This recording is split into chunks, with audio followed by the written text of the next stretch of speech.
just as our trial basis goes, this is the first time we'll be doing this from afar. And you do have Megan up on the screen, everybody, way up at the top of the screen. Okay, and Megan Weigel, let me just tell you something about her.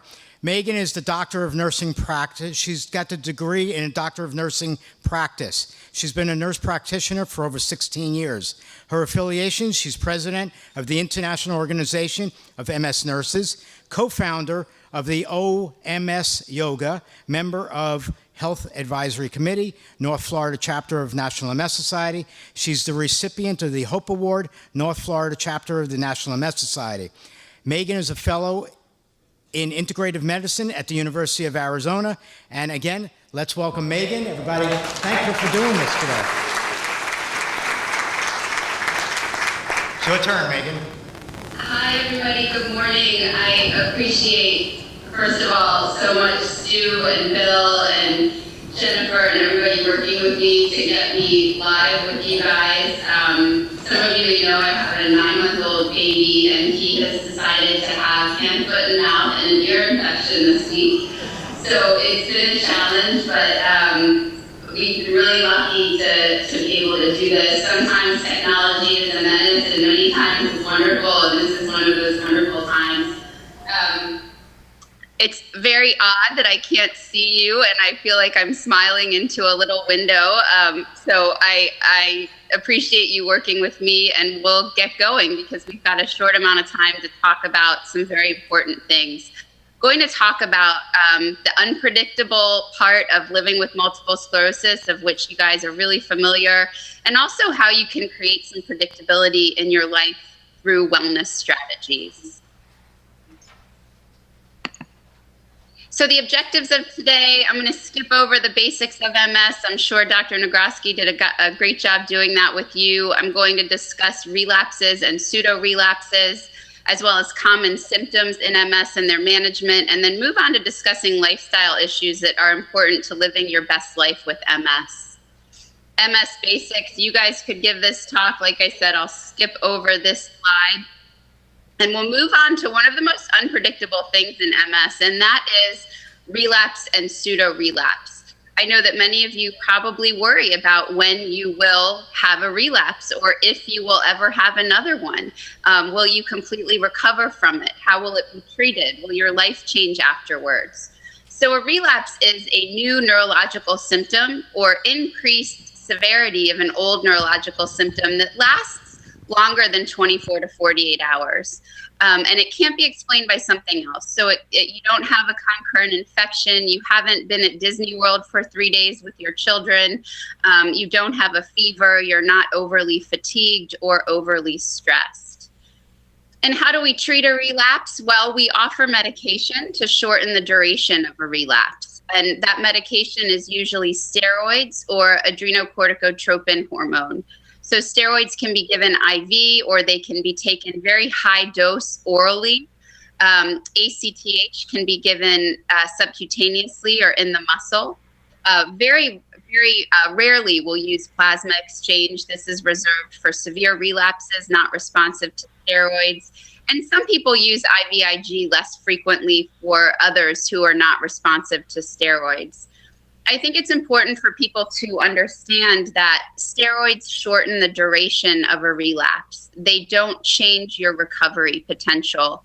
So I know I've had some people living with MS say to me, if only I'd taken steroids for that bad relapse.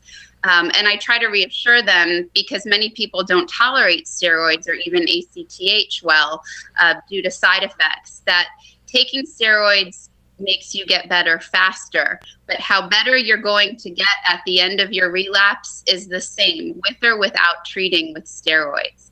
So that leads me to non-pharmacological ways that we manage relapses that are equally as important, and those are things like physical and occupational therapy, speech therapy if a relapse has affected your speech or swallowing, and also developing exercise programs. And this all relates to the severity of the relapse and how it has affected you.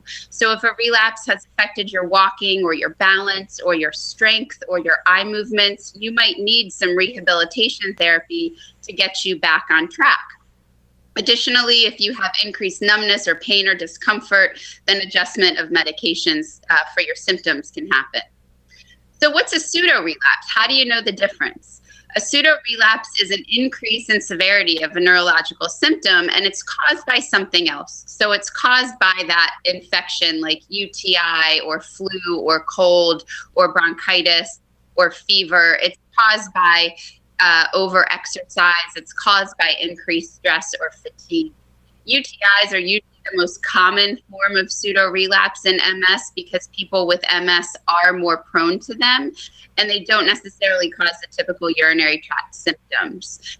So an example of a pseudo-relapse would be increased spasticity or worsening of vision in an eye that you had optic neuritis affected by. And those things would occur in the setting of a UTI. And how do we treat the pseudo-relapse? Well, we treat the underlying condition. So if you have a bacterial infection that needs antibiotics, we treat you with antibiotics. If you're tired, we tell you to rest. We can adjust symptomatic medications if other things are occurring. And we also tell you to keep cool because sometimes pseudo-relapses are related to prolonged heat exposure. Same as with relapse, if a pseudo-relapse has really knocked you down, then we may prescribe rehabilitation therapy as well. So let's move on to some more unpredictable stuff in MS, and these are MS symptoms. And MS symptoms typically fluctuate in MS, although they may be constant but fluctuating in severity. And they can be primary symptoms that are directly related to the location of a lesion, or they can be secondary symptoms, which means they occur as a result of something that MS has done. And an example would be falling because you have weakness or balance problems, or they can be tertiary. And tertiary symptoms are behavioral symptoms or emotional symptoms that are caused by just having a chronic, unpredictable condition. And so an example of a tertiary symptom would be loss of a job, or loss of a relationship. The most common primary symptoms in MS are fatigue, cognitive issues, bowel and bladder disturbance, spasticity, altered mobility, visual changes, altered sensation, pain, and depression or anxiety. Secondary symptoms are things like infections, falls, skin breakdown, injuries, contractures, decreased ability to perform your daily activities. I'd also add onto this list orthopedic issues. And then tertiary symptoms, again, are things like I mentioned previously, additionally, social isolation and loss of self-esteem. And our goals with symptom management are to eliminate or reduce symptoms that impair your functional abilities so that we can ultimately improve your quality of life and then avoid secondary complications. So I'll take walking, for example. So walking definitely improves your function or impairs your function. And if we improve your walking, we improve your quality of life. And if we improve your walking, we avoid secondary complications like knee arthritis, back pain. So you can see that this is really a multifactorial ball of wax that we use with symptom management. And symptom management is very targeted. It's very individualized. And in my practice, I like to ask you what your goals are and how you best like to treat problems. Do you like to treat them pharmacologically, non-pharmacologically, or in combination? It's really important that we get at symptoms quickly because as you can see here with this slide, it is a growing ball of string. And it's often what comes first, the chicken or the egg? Are you depressed because you're tired, or you're tired because you're depressed? Do you have spasticity because you're constipated, or do you have spasticity because you haven't been exercising? So we really like to develop a good whole person plan that treats your symptom. Let's talk about a few of these symptoms. Most common disabling symptom of MS is fatigue. It can occur early and it's not related to physical disability. Our first go-to line of thought is MS causing the fatigue? Because it could be something else. It could be a thyroid disorder, a vitamin deficiency, anemias, a low-grade infection, a mood disorder, or even a side effect from other medications that you take. We also have to consider sleep disorders. So how do we treat fatigue without medicine? We prescribe exercise. Yes, you heard it. Exercise actually improves fatigue. We prescribe cooling. So even if it's not a hot day, even if you're in a gym walking on a treadmill for 10 minutes, your core body temperature still increases and can cause fatigue. So we'd like you to stay cool. We prescribe rehab, and we prescribe stress management. Stress management is helpful not just for physical fatigue, but also for cognitive fatigue that you have. Like you can't think straight. You notice that when you're doing a million things at once, your thinking is definitely foggy. Stress management can be really helpful. And then pharmacologically, we use wake-promoting agents like modafinil or desmodafinil. We use stimulants such as amphetamines, and we use antidepressants. Also, sometimes amantadine can be used. Spasticity is often described as tightness, pulling, heaviness, or squeezing sensations in the arms, around the chest or abdomen, and around the legs. It limits mobility, and it also expends energy, and it's painful, as many of you I'm sure know. So without medication, we can manage spasticity again with exercise. You're going to see exercise a lot on these slides. You can manage it with physical therapy, with bracing, and with assistive devices. For example, using a walker or a cane. Pharmacologically, we use muscle relaxants. We use anti-seizure medications. Botox can be injected locally into certain muscles in the arms or legs to help with spasticity. And if medication is maxed out to a tolerable level, then you can consider a trial of intrathecal baclofen and placement of the baclofen pump. Bladder dysfunction is a double-edged sword, and we'll talk about bowel dysfunction on the next slide, and they really go hand in hand. So in MS, bladder dysfunction is usually the inability to store, to empty, or a combination of the two, and oftentimes it varies back and forth. So for example, someone will say, Megan, I can't hold my urine. And then 2 months later, they're saying, boy, you know, I'm not incontinent anymore, but it sure does feel like I don't empty my bladder all the way. So much like any other symptom of MS, it can come and go.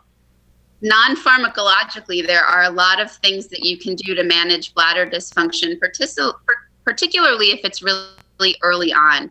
And these are things like avoiding bladder irritants. The most common bladder irritants are caffeine, alcohol, and artificial sweeteners. So if you are putting Splenda in your coffee, stop. Drink decaf. Managing constipation, drinking enough water in larger amounts throughout the day, timed voiding, exercise, pelvic floor rehab can help. Pharmacologically, the medication depends on the type of the problem, and also Botox can be injected.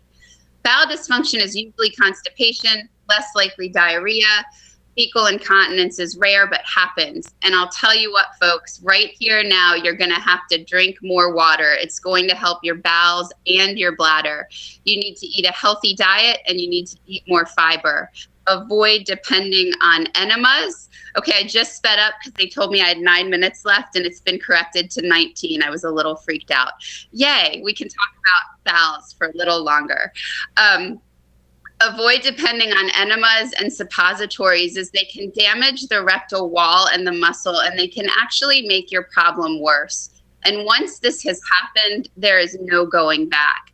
So please, before you start using these methods of trying to amend constipation, talk to your healthcare provider. Pharmacologically, fiber supplements can be helpful, but only if you're drinking enough water. Stool softeners can be helpful, and so can bowel stimulants. Now, many people with MS also have GI issues like irritable bowel syndrome or autoimmune disease of the bowel or inflammatory disease of the bowel. So anytime your bowel habits change, talk to your healthcare provider so that the best management plan can be remedied for you. Let's talk a little bit about pain. Pain in MS is acute or chronic. Acute pain is primary, which is usually related to a lesion in the brain or spinal cord. And this is something like trigeminal neuralgia, which can become chronic, optic neuritis, or Lermite sign, which is that clocky sensation when you take your chin down to your chest. Lermite sign can also be a chronic problem. Other chronic problems include dysesthesias, which are your pins and needles and burning sensations, musculoskeletal pain, so back pain, neck pain, knee pain, joint pain, and spasticity. Here comes exercise again. Non-pharmacologic management of pain includes exercise because exercise generates endogenous or your own endorphins, and endorphins help decrease pain. Stretching is also very helpful. Relaxation techniques like guided imagery have been proven to be very helpful in pain. Also cooling, and then physical and occupational therapy. A great resource for guided imagery that you may want to write down is via Kaiser Permanente, which is a big healthcare system out west. If you Google Kaiser, Kaiser podcast, the first link that pops up is a link to about 30 free guided imagery podcasts that you can listen to. They're very specific. They're very wonderful. They don't require you to know how to meditate, and they are incredibly helpful for pain. Pharmacologically, we use anti-seizure medications, antidepressants, topical medications, and interventional therapies. Unfortunately, opiates, I would say unfortunately or fortunately in this day and age, opiates don't really help for neuropathic pain. I think of that as a good thing because opiates also cause many other problems in MS, like worsening urinary dysfunction and constipation. So we really try to manage pain from two different levels. One is the mind-body level, and the other one is the medication level using less harmful medications. Which brings me to more about mind-body. In multiple sclerosis, high rates of depression occur, and the incidence of suicide is markedly higher.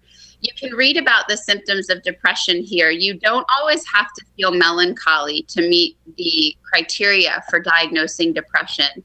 It may be that you've lost interest in things. It may be that you feel hopeless. It may be that your sex drive is low or that your energy level is low. And again, like with fatigue, we have to rule out other causes of depression, like thyroid disorders, vitamin deficiencies, and medication side effects. And depression is something that should be managed non-pharmacologically and pharmacologically. So non-pharmacologically, psychotherapy, exercise, actually improving your diet can improve your mood, and finding social support. Pharmacologically, depression can be helped with antidepressants and sometimes with certain supplements that should be very carefully managed by someone who knows what they're doing. Cognitive dysfunction like fatigue can occur early in the disease and is unrelated to physical disability. It can be subtle. Again, with cognitive dysfunction, we rule out other causes, and a primary one here would be a sleep disorder, also medication side effects. Non-pharmacologically, cognitive rehab, occupational therapy to help you with organizing, use of reminders, educating your family that there may be things that they can help with, playing brain games and learning new things, like learning how to play an instrument, learning a new language, learning a new skill can be helpful for cognition. Pharmacologically, sometimes stimulants and antidepressants can help cognition. Medications for Alzheimer's dementia are not helpful, so these things we don't typically recommend. So let's move on to adding some predictability and living a life of wellness when you have multiple sclerosis. I'm going to talk about two definitions here. The first is the definition of health. And this definition was created by the World Health Organization. It's a state of complete physical, mental, and social well-being, and not merely the absence of disease. So you can be healthy in spite of having a chronic illness. The definition of wellness is a little bit more specific, and I like this. Wellness is the optimal state of health of individuals and groups. There are two focal concerns. One is the realization of the fullest potential of an individual, physically, psychologically, socially, spiritually, and economically. And it's also the fulfillment of one's expectations in the family, community, place of worship, workplace, and other settings. So actually, I would argue that you can be completely without disease and be unwell. And I hope that you can see how this happens, how you can be free of disease and be unwell, and how you can have chronic illnesses and still live in a state of health and wellness. Modifiable lifestyle factors that affect MS include nutrition, sleep, exercise, smoking behavior, vitamin D exposure, hydration, taking care of your general health, and stress. And look at that, folks. That's a lot that you are in control of that can help you feel better every day. Let's talk about nutrition. MS diets. Google it, you get more than 2 million hits. So how do you make sense of it all? The bottom line, in my opinion, is that unless you are truly allergic to something or have a medical condition that mandates it, it is not recommended to eliminate major healthy food groups from your diet. So what does that mean? Well, let's talk about some of the most popular MS diets. The Swank diet bans all dairy, all gluten, legumes, and saturated fat from animal products. There's a high incidence of unsaturated fats from fish and fish oils. And in its original form, it's extreme. It's easier to adapt if you modify it. The Gold Coast cure is now touted for autoimmune and inflammatory conditions in general. It's gluten-free, low-fat, high in omega-3s. And then the Walls diet, or a paleo diet, is kind of a minimalist Walls diet, is also pretty hard to implement in its purest form. It's about 9 cups of vegetables per day, wild fish, grass-fed meat, organ meats, and sea vegetables. Anecdotally, people following these diets, even in modified forms, feel better. Rigorous scientific research has not been completed to tell us whether or not they modify your disease, and study findings are not often replicated. So here's my 2 cents. Follow a Mediterranean diet. You can also follow an anti-inflammatory diet. If you, quote, Google that, you'll find excellent information about it. Make your diet bright in color, low in fat, limited in saturated fats, eat whole, real foods, consume salt, alcohol, and sugar in moderation, increase your intake of omega-3s through fish that is high in them. If you are not vegetarian, limit your consumption of animal protein to no more than 10% of your daily intake. And if you're eating animal protein, make sure that it's grass-fed, grass-finished, hormone-free, and antibiotic-free. Eat real foods. Americans have gotten fatter on the fat-free food crisis, or I'm going to call it a crisis, fat-free food era. Americans are going to get fatter on the gluten-free food era, because when you go to buy packaged gluten-free foods, they are so high in sugar. Eat real food. Shop around the perimeter of your grocery store and try to buy local. Farmers markets are everywhere these days. Really just access what's in your community. See if there's a vegetable co-op available. Sometimes these will even deliver to your door. Exercise. You heard exercise a lot. It's associated with decreased weakness, decreased fatigue, better mood, improved bowel and bladder function. And depending on the type, there's also an association between improvement in spasticity and pain. So basically, I tell people to play every day. Find something that you like to do that works for you. It does not have to be strenuous. It has to make your heart feel good, and it has to make your heart beat a little bit faster. Exercise during your best time of day, and even break up your exercise times if that's easiest for you. Consider when you take medication, as that may affect your ability to exercise. Ask for a PT evaluation, and always use cooling equipment. So how does sleep affect MS? Well, fatigue is the most common complaint, right? So MS may not be the sole cause of your fatigue. Sleep disorders like apnea and restless leg syndrome are common in people with MS, and medication, mood, and other medical conditions can also affect your sleep habits. Be sure to discuss any sleep difficulty with your medical provider, because if you're not sleeping well, folks, guess what? You're creating an inflammatory milieu in your body, you're creating insulin resistance, and we really need to get sleeping. Smoking. I don't really want to see a show of hands of how many people in the room that smoke. I hope it's low, because smoking is associated with an increased risk of MS and with worse MS if you have it. And that risk is dose dependent. So the more you smoke, the worse your MS is. Smoking is a brain toxin. So it creates other problems in your brain, not just with your MS, but also with changes in your blood vessels because of the increased risk for heart attack and stroke that also comes with smoking. Many states have free quit smoking programs, and the state of Florida is one of them. They offer excellent resources in person, on the phone, and on the computer to help you with quit smoking, including free patches and other forms of nicotine to help you quit. There are also medications available to help with smoking cessation, and you can talk to your healthcare provider about these. I'm sure that someone else today is going to talk about vitamin D. Low vitamin D levels are associated with an increased risk of MS and also with more frequent relapses and disability. Many people with and without MS are vitamin D deficient. I think it's part of many things in our society today, including the fact that we like to sit in front of these little machines and not play outside. So play outside, try to get some sunshine. Supplementation depends on your baseline level of vitamin D. Ask your healthcare provider to check a vitamin D 25,0H and advise you about how to get your level at 50 or above if you have a healthy liver and kidneys. Be sure to talk to your healthcare provider before you just start taking a vitamin D supplement.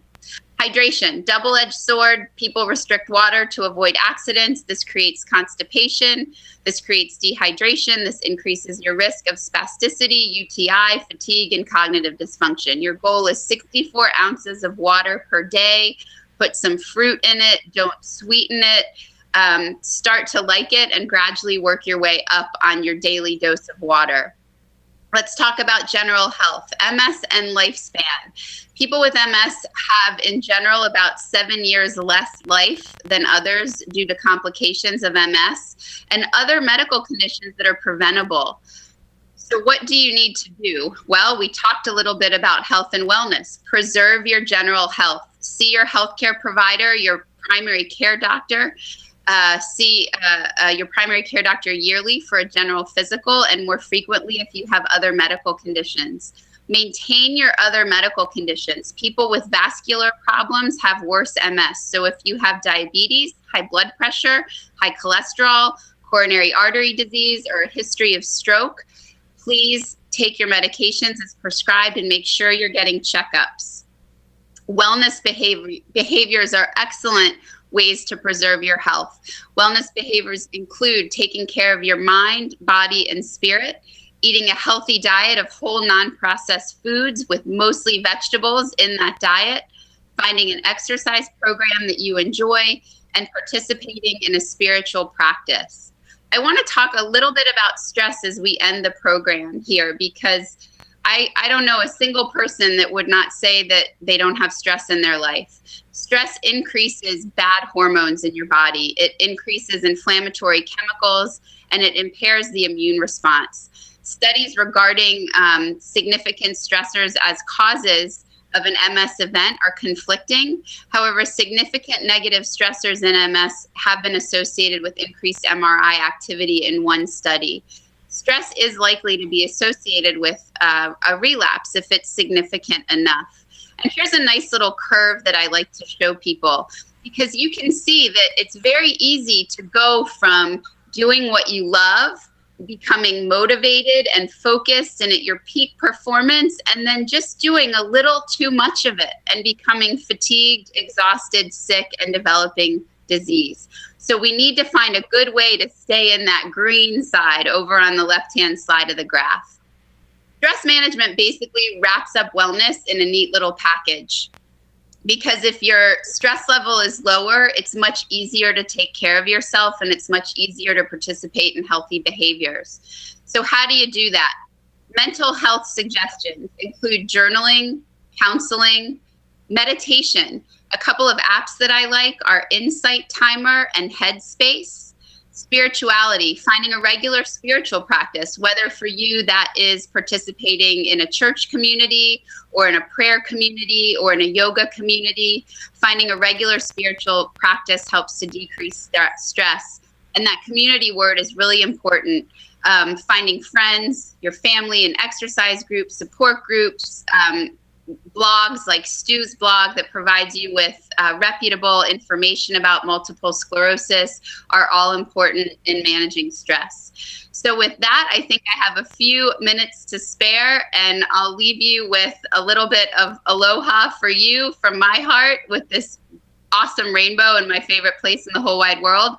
And I thank you guys for allowing me to be with you virtually. I thank you, Stu and Bill, for making this happen. They worked so hard to get me on this screen.